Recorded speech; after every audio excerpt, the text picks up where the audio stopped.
Hello, I'm LuLu from LuLu Place, and today I'm going to make something of this piece of linden, and it will be a vase or a lamp. I'm not sure yet, we will see.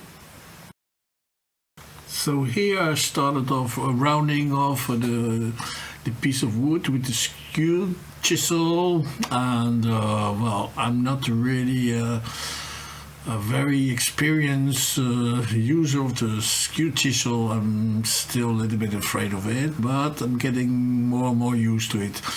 But it's so versatile, leaves such a nice finish. So it's somewhere around here that I finally got the idea what I want to make, and I want to make a vase inspired by Denis Goudreau. You can see on the image right now. It's a vase turned on 2 axes, so here I mark about 1/3 the mark for the second axis. So once placed between centers on the second axis, I can start to turn. And well, I'll tell you in the beginning it's a little bit scary because you're turning a lot of air. And the speed is not very high because otherwise the lathe starts to shiver and rock and not very steady.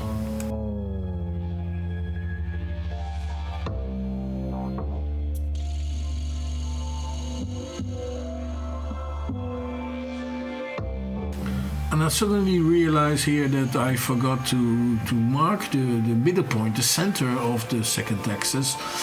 So I put on a little paper with a pen and marked the center of the second axis so I can make a nice curve.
So here I start to turn on the first axis to make the global shape of the piece.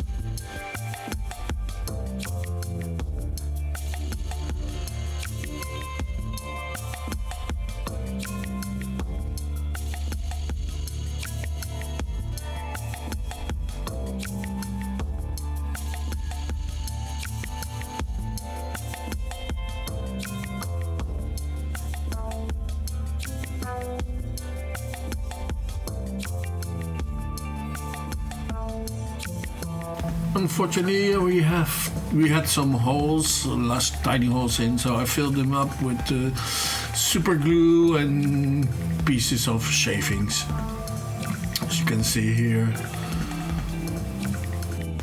So I finally decided to accentuate the natural aspect of the wood with mica powders. It's like makeup finally. It's like a pretty face. It doesn't need it, but it can really shine if you put it on.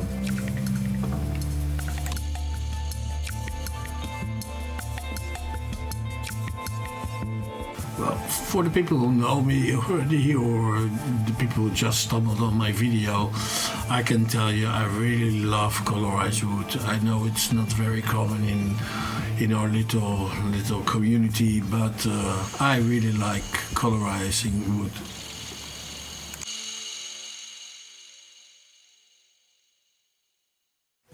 The technique of using mica powders to colorize your wood is, you need some experience to do it because it's quite tricky, as the powders need to be fixed with some varnish, some spray, and of course it will the colors will flow into each other, and so with a little bit of experience you achieve the final result what you want.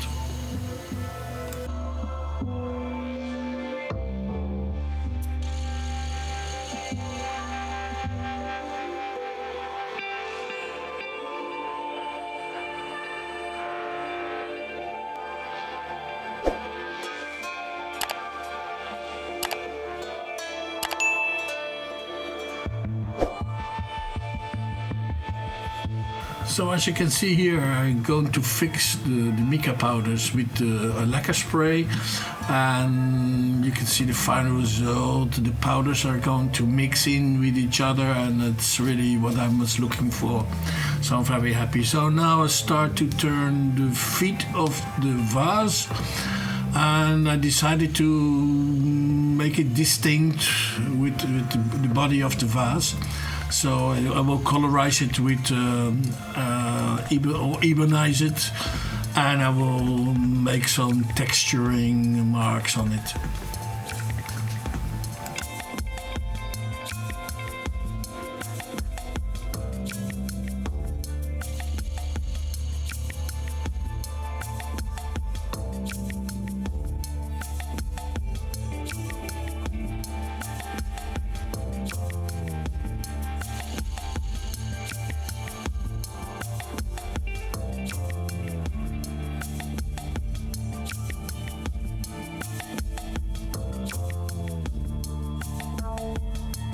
So here I'm starting to texturize with my rotary tool the feet of the vase.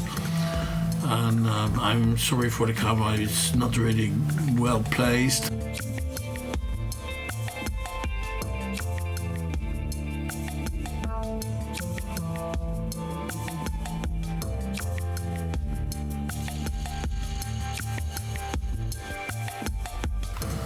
So here I started to evenize the feet of the lamp. So I used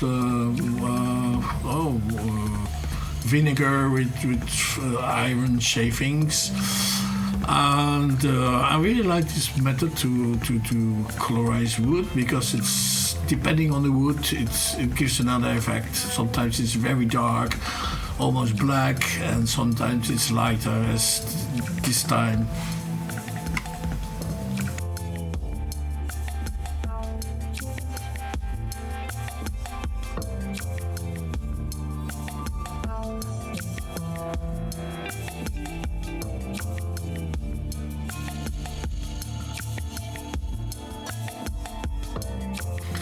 Yes, well, as you can see here, the fit is much more intense, because I was not really happy with the final result of the ebonization. So I put on a little bit of écoli, which is just watercolor, and I finished the outside with several layers of lacquer.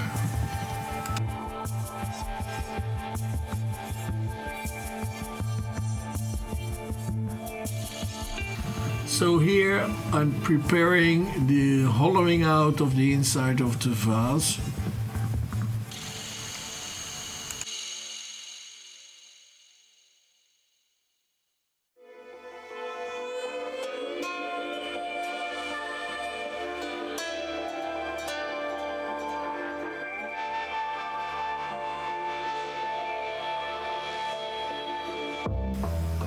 So now it's time to hollow out the interior of the vase, and for the moment I use several gouges for that. They are not very great. I don't really have a real system, an advanced system with laser and to make a very fine, thin walls. They were too expensive for me. I have just a very little budget. So maybe I think of creating one for myself, but it will be for the future. But for the moment, it's not in the planning.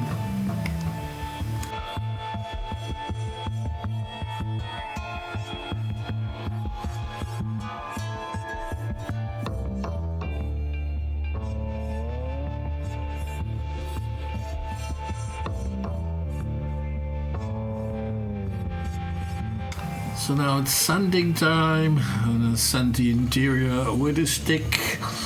It's better than to put your fingers in something inside that's turning quickly. And because I was still not really happy with the look of the feet, I put on some white wax, and I took it off with some sandpaper and cloth just to see if I could make it a little bit less pronounced. So it was just a try, but as you can see later, it will turn out okay.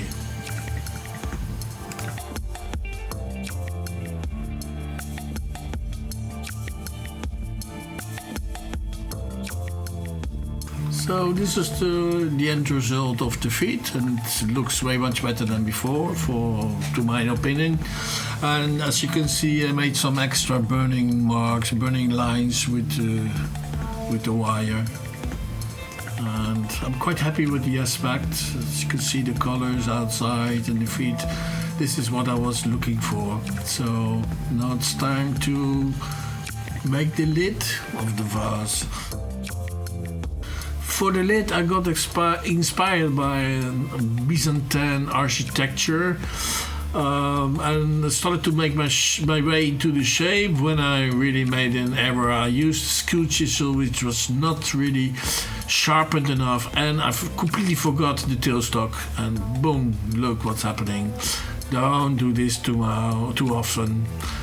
It's not good practice, but okay, it happens to everyone, I think. And here I put the tailstock for security, and I finished the shape I had in my head.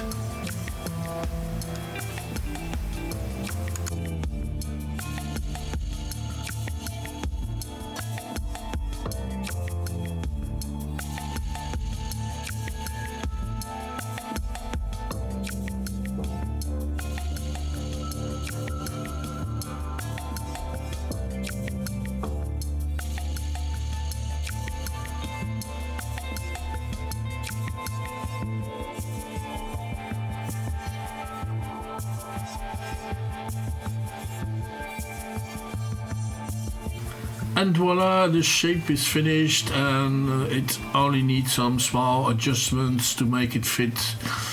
But I'm really happy with the result for the moment.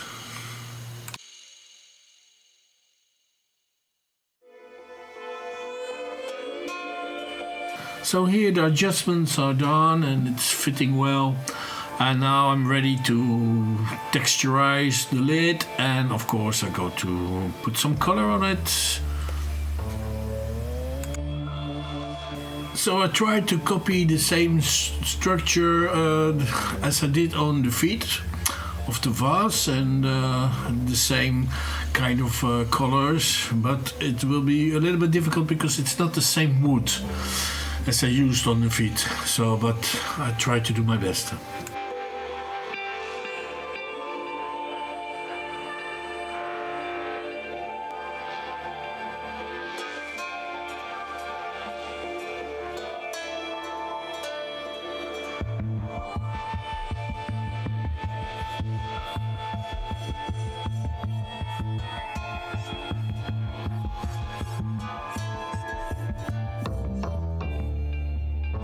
And then here we have the final result. So it turns out to be okay. It's not exactly the same color as the feet, as you can see, but in the end it's a very nice vase turned on 2 axes. I'm happy with it.